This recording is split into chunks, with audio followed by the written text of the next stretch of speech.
right, thank you for staying with the Daybreak. Let's talk about now the state of the nation. We'll talk about matters, politics and everything in between. We'll focus mostly on the political scene. We'd like to hear your thoughts on what has been going on politically.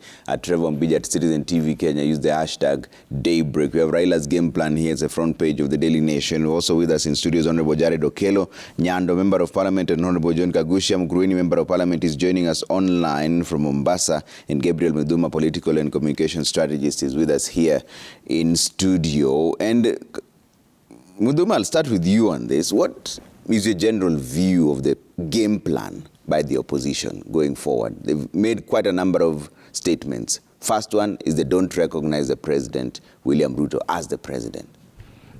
Trevor, good morning to our viewers and to you as well, and to my good Mheshimiwa friend here.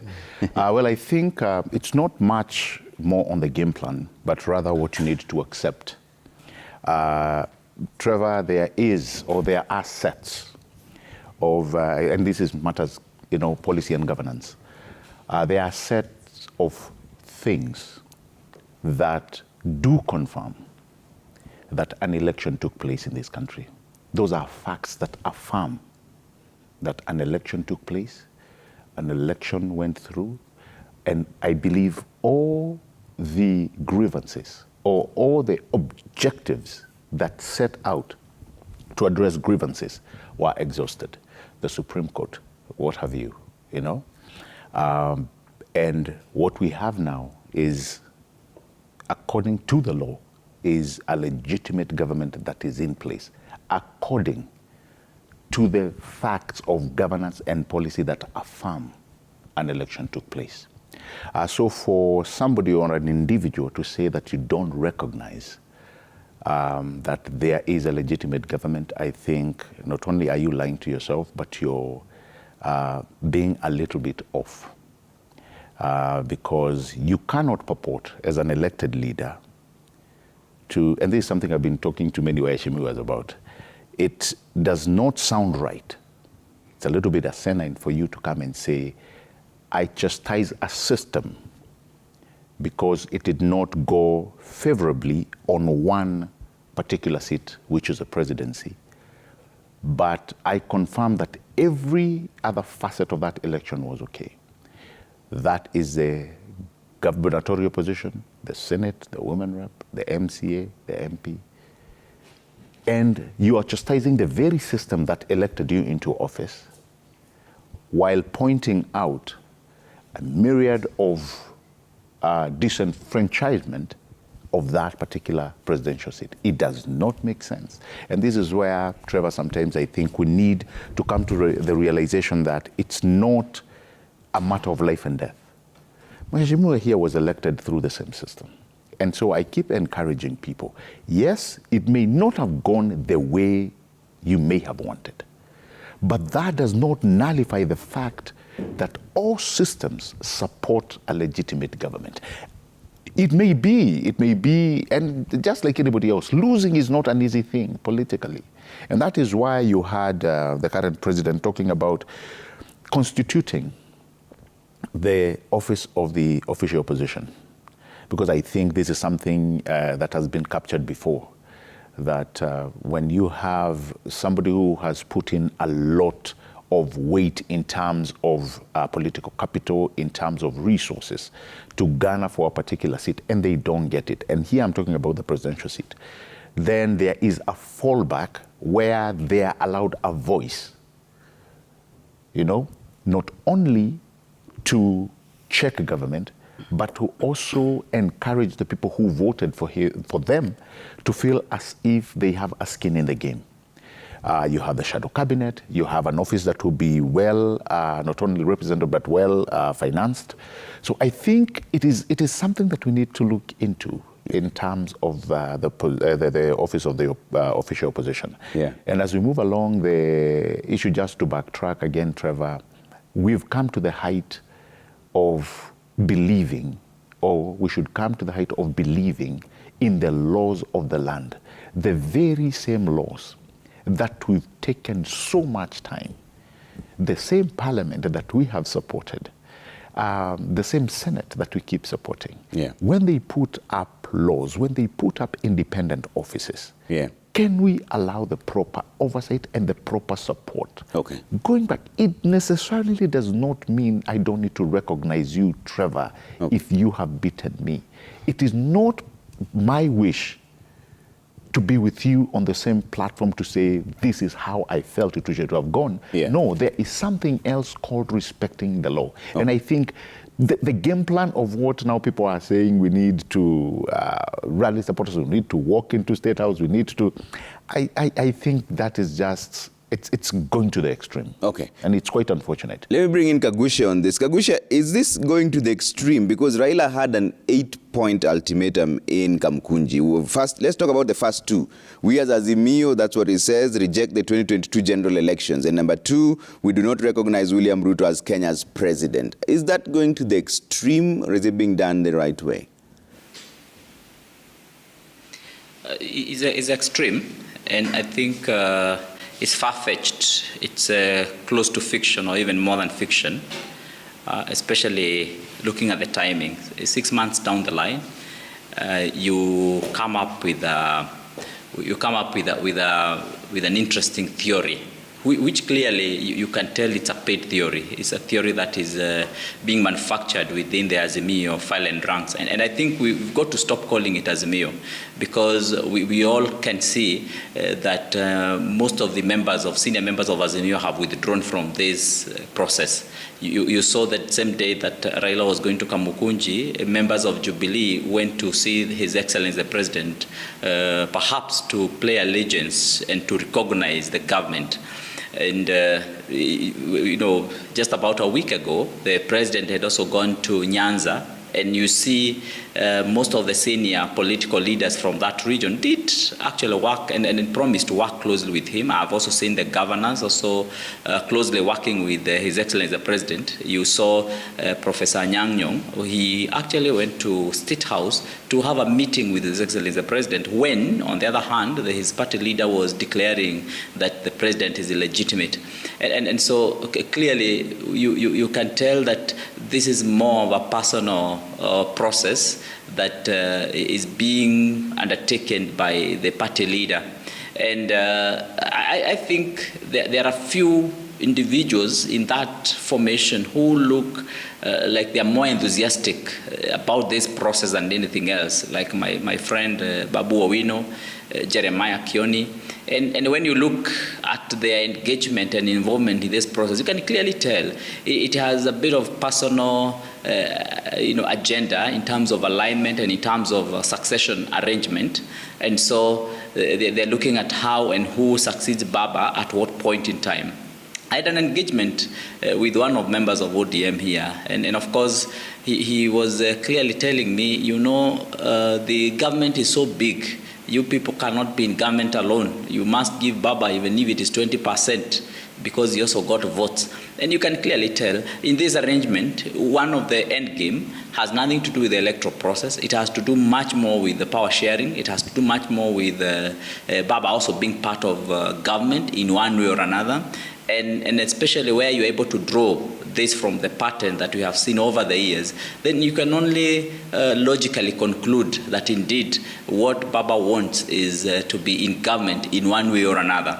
Now, as you can see, His Excellency the President has stood his ground and has said that this time around is going to be different. It's going to change the matrix. It's going to change how politics have been done before. And if you're in opposition, then you must be in opposition. And so it's clear it's going to be an interesting time ahead. Okay. And the issue of the electoral process, I think, Trevor, is not in question. As you can remember, the process was put online. It was clearly put in an open server this time round. Immediately, the results were announced, they were put online. And should there have been any query about the results or the process of this electoral process, that should have been brought about or should have been raised by the agents of Baba, not by some anonymous, self-manufactured anonymous whistleblower in the process that is faceless. Okay. And that's where you start finding that someone is trying to cook a story to try and destabilize the country. But Kenyans are wiser. Kenyans know better. And I think most of Kenyans now are quite tired, and they know that this is done always for personal gain, and it has not, or it doesn't factor in a normal common Kenyan anywhere. And that is why you will see sooner than later only those people who will be left in the mandamano that Honorable Wandai is talking about would actually be those who are on pay. And they will not be going there because they believe in it. They will be going there to earn a daily bread, as they participate in the mandamano, because I'm sure you are aware that most of those people are mobilized through resources. Even in this case now, there has been very serious resource mobilization, and to make sure that they sustain these forums and these meetings. And you wouldn't be investing all these resources for nothing. They're investing these resources so that they can be able to get more resources by getting into government. But I want to say this time round, Trevor, I think it's going to be a bit different because Kenyans also want a different government, a different system, a different nation, where when we get into an election, we have opposition, we have government, and we are able to move on and serve Kenyans. Okay. Honorable Ukelo, is this a simple ploy for power sharing? This is the one thing that has come up several times. In as much as it has been denied, it still keeps coming up. Well, I thank you, Trevor. This is my first show in 2023. Having been in the village for my races.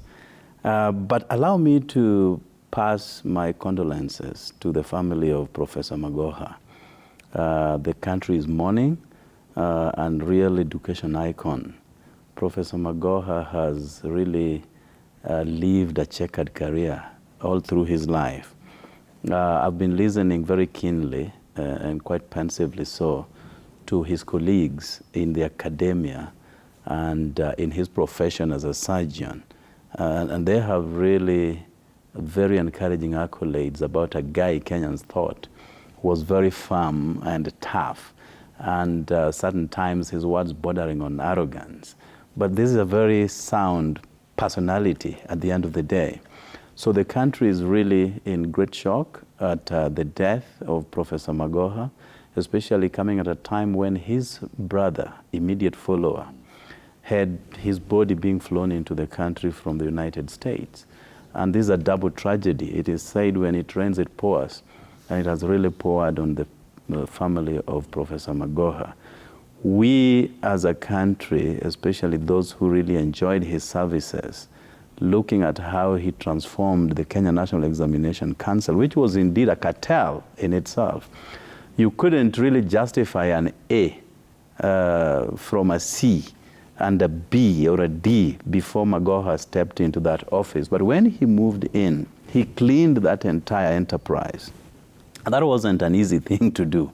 So we will remember him for inculcating a culture of honesty and integrity within the academic parlance. I was privileged to meet him a couple of times. He visited my constituency several times during the flooding of certain schools, which we had to relocate. He also came to start Raila Secondary School, a school that is going to be opening its doors this year. And he was in the company of the Prime Minister Raila Odinga. And they started a school from scratch. By the participation of certain contractors who were working on a road, and together with the Ministry of Education, where Magoha sat at the top echelon. So we will miss him and pray that the family will get fortitude to bear the loss. Now, coming to your question, lately there has been a revelation from a whistleblower, a person working for IEBC, and was very interested in the process, courtesy of his position within the electoral body. And he has brought forth very startling documents to the effect that what we believed then, that the election was muddied and was compromised by Chebukati and company, is now coming to light. And the question that people would ask is, why couldn't he present it at the Supreme Court? Now, that could have been the ideal thing to do. But you also have to remember that analyzing evidence to secure a warrant or to corroborate witness statement is usually time and human intensive. And our Constitution has given a very deliberate, yet a very short amount of time upon which one needs to file a petition before the Supreme Court. So whereas the whistleblower could have had this prior information, it also takes a lot of time to even gather that degree of evidence and to present it to a party that is going to the Supreme Court. So we cannot therefore fault the whistleblower that he has been sitting on evidence. Sitting from where? This is a process that had to take a substantial amount of time. And we in Azimio also had to take equal amount of time to go through that evidence. For you to see Baba coming out to speak over a matter, that issue has already been properly analyzed, it has been corroborated, and therefore capable of standing trial. Now, the Supreme Court is already gone. Yeah. Unless, under very strenuous circumstances, would you have a Supreme Court reviewing its own decision on a matter such as this. Their regulations give them that latitude, together with the Supreme Court Act to Part 11. Yeah. So we are not going to go that direction.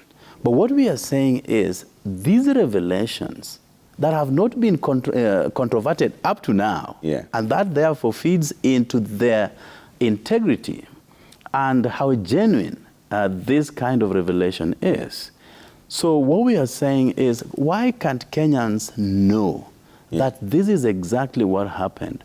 Whereas we went to the Supreme Court with what we had at that time, these are additional information that is coming to the fore so that we can be vindicated. Yeah.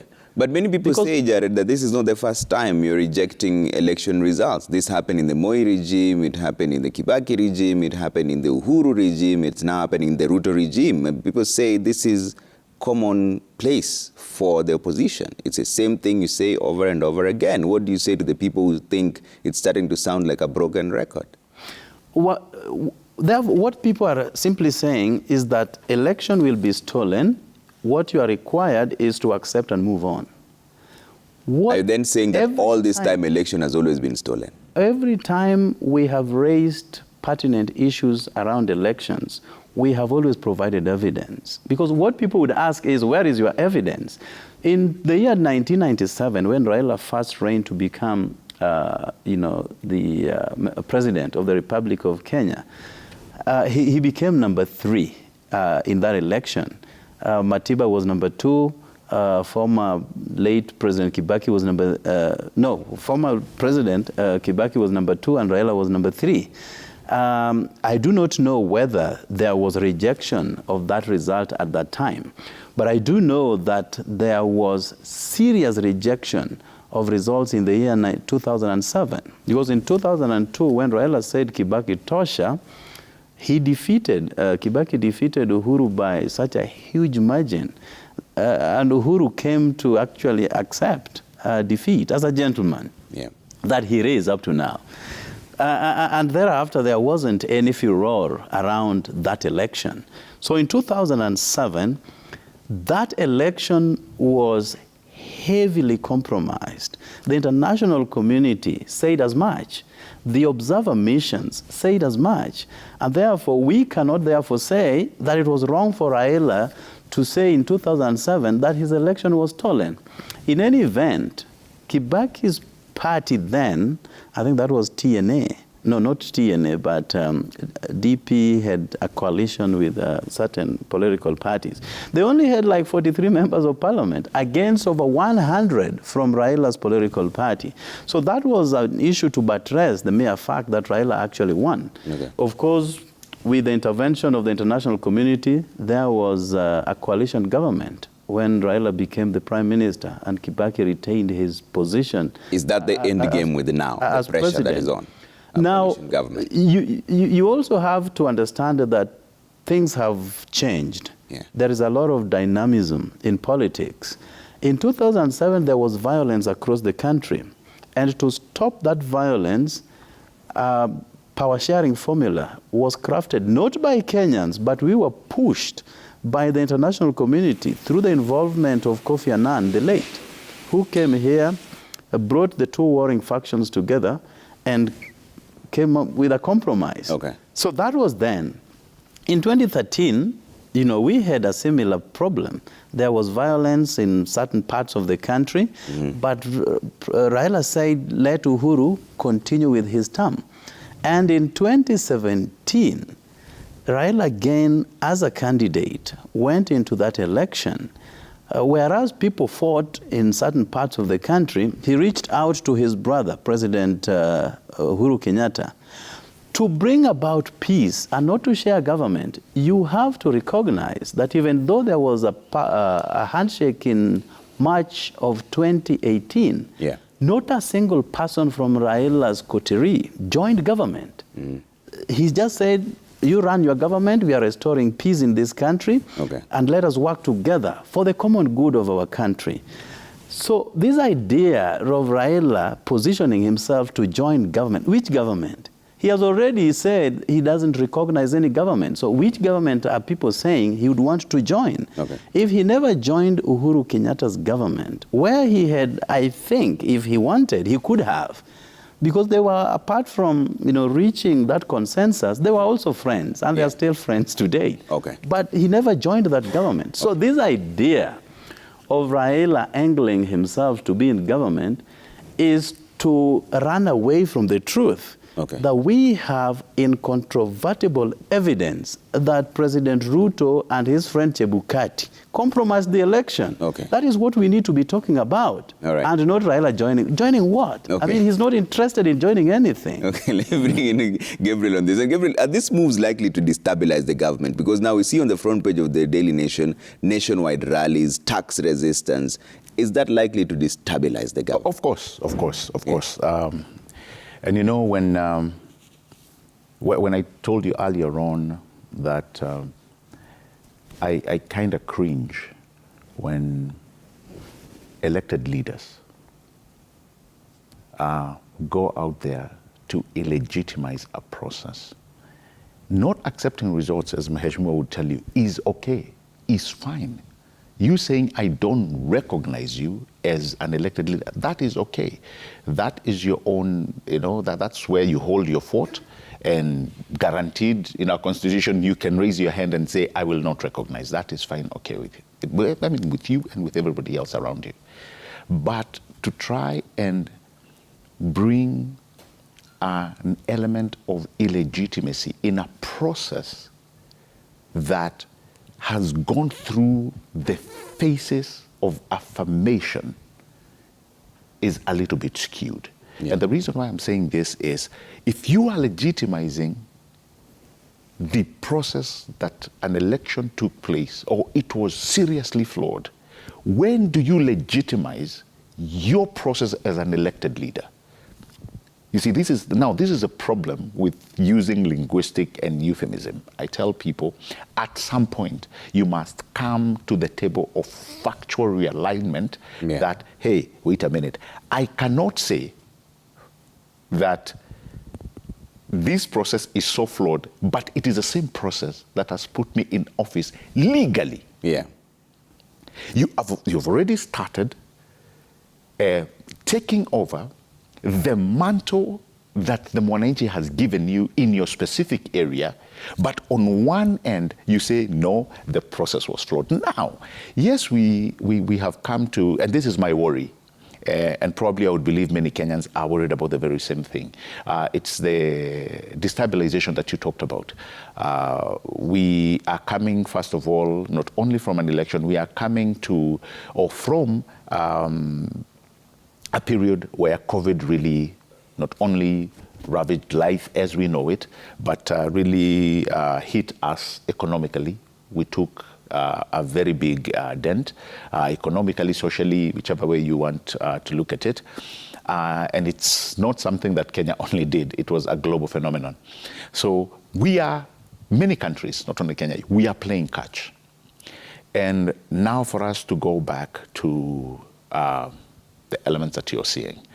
calling of rallies. And here we are not really discussing the issues that are affecting us. If Honorable Raila or if politician XYZ were calling for meeting and consultations to discuss issues to do with the happenings that are important to Kenyans, guaranteed you would have people listening. The problem is when you take people on an emotional ride, sooner or later, there's going to be a dysfunction. And we are going to see now statements that we are seeing. We will go to Jacaranda, and after that, we are going to march into... That is an illegality. You will be met with serious resistance. You know? So I think when we are talking about, like Mheshimiwa is saying, ironclad proof, whistleblowers, we should never, and this is a discussion I've had with so many other people, leaders included, we should never, Mheshimiwa, forget the substance of the vote. Because the substance of the vote, Trevor, is nowhere inside a server.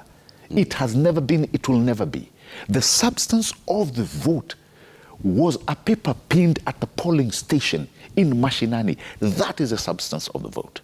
Anything else that we are seeing on the portal was a replica of what was the original pinned form on each and every polling station. Now, bring that to me. Bring 2 or 4 to every self-respecting Kenyan and tell them there's discrepancy. Forget things about the servers. I mean, that's long gone. Okay. And that is why, given 2 years, or 3 years for that matter, with 40 hands and a flashlight in broad daylight, nobody brought such evidence. And to me, that is the substance of the vote. Forget these other machinations, who did what, brought the... If there is a problem with that form that we left there, and one that was in the portal, then we have a case, then we have an issue, then we can sit down and discuss as Kenyans, not as politicians. Okay. Because this scenario, the further that we are all finding ourselves in, it is the intake that politicians are bringing us close. Like I told you, they use these linguistics. When you take a deep dive into them, you find there's nothing. Okay. And that's what I'm afraid of. That's the tragedy. Okay. That's the tragedy in this country. We listen I to didn't bring in politicians. Trevor, let me, before you get there, my friend still lives in the past. He's a very good friend of mine. You know, we have debated, I think, before I joined Bunge, actually. It's true. So we have shone bright light in the dark corners of this country for long.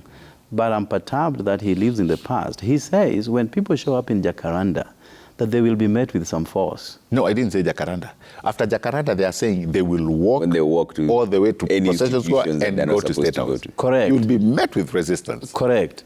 There is a new constitution, which the way he talks, you know, I thought when we were analyzing politics with him, we were trying to be a bit balanced. We never leaned towards any political outfit. But I think things have since changed. Now you're leaning to the Azimio side, and it's facts. You know, facts are funny. Anyway, Article 37 gives us absolute rights to demonstrate, to picket as much as we want, without any hindrance. But would that cause a bit of destabilization? Because every time there's always been some protests, it always starts off as a peaceful protest, and then on your side you claim that there are some people infiltrate and cause a bit of disturbance. Now, so having known that, then what is the point? Article 37 talks about picketing and demonstration at will at any time, day or night. There is a separate segment that deals with security issues, and that is the police. So the police should guard areas where they think are prone to having a disturbance. That is the work of the police. In fact, the law mandates the policemen to provide security to those who demonstrate all the way to the end of their demonstration. So you cannot say now that they will be met with some resistance. I mean, those were things that were perpetuated during Moi's time. Okay. We are in a different era. All right. Gentlemen, I will take a Trevor, very quick Number two, and this is critical to me. You remember when we went to the Supreme Court, we challenged by way of that same petition for the IEBC to open up the servers, for us to see exactly what was transmitted. You know what happened? They used a company called Smartmatic to write some bogus letter saying that if that server is opened, it will be susceptible to some abuse, that there was a copyright element of that same server. And therefore the Supreme Court, as you know, as I don't want to use this tough term, but the Supreme Court said that they agree with that small letter from Smartmatic, even without putting into question the content of that letter.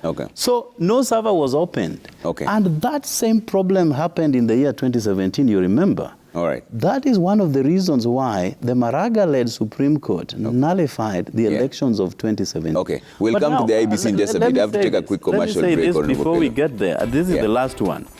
You remember this same Chebukati, who has now become a hero to my friend Matthew here and his boss William Ruto. This same Chebukati was found to have transgressed the laws. In 2017, committing illegalities and irregularities in that election. In fact, he was cited for contempt. He never opened the servers then. All of a sudden, this guy is now a hero. Because he announced I have to take a quick commercial break. We're back. Kagushi, I'll come to you right after this break. All right, keep your views coming at Trevor Bridge at Citizen TV Kenya. Use the hashtag Daybreak. See you in a bit.